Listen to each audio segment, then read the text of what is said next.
នេះមកបង្ហាញបងប្អូនពីឡានប្រភេទ MPV លក្ខណៈគ្រួសារ7កៅអីចាមើលរូបរាងខាងក្នុងរបស់គេមើលស្បែកពុករបស់គេមើលដៃទ្វាររបស់គេមើលកៅអីរបស់គេ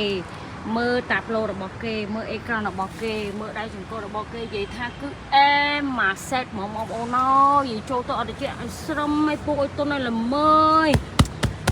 ហើយកន្លែងដាក់អីវ៉ៃវ៉ាន់របស់គេនេះគឺថាអែមហើយអ្វីដែលពិសេសសម្រាប់បងដែលមានគ្រួសារមានកូនថាទិញឡានប្រភេទនេះគឺថាមិនខុសចិត្តឡើយបងប្អូនអើយក៏អីខាងក្រៅគឺបែបលក្ខណៈ VIP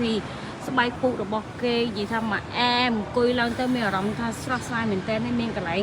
ឆែក wireless charger ហើយពេលដែលយើងឡើងលើមកអង្គុយមកអ្វីដែលពិសេសគឺយើងមានអីប្រភេទ massage យើងអាចចុចលើនឹងមកយើងអាចបញ្ជាលើនឹងឲ្យផ្ដេកឲ្យផ្ដួលឲ្យឈរឲ្យងើបឲ្យអីតាមតម្រូវការរបស់បងប្អូនអរគ្នាហើយអ្វីដែលពិសេសមួយទៀតគឺយើងមានទូទឹកកកបងប្អូនទូទឹកកកនេះគឺលក្ខណៈបែបសម្រាប់ឡានមិនមែនទូទឹកកកនៅផ្ទះទេណាកុំយល់ច្រឡំចាហើយយើងអាចដាក់អ្វីអាវ៉ាន់សម្ភារៈអីតិចតួចដបទឹករបស់អីជាតាមតម្រូវការរបស់បងប្អូនអរគ្នាចាសម្រាប់ឡានប្រភេទ MPV នេះ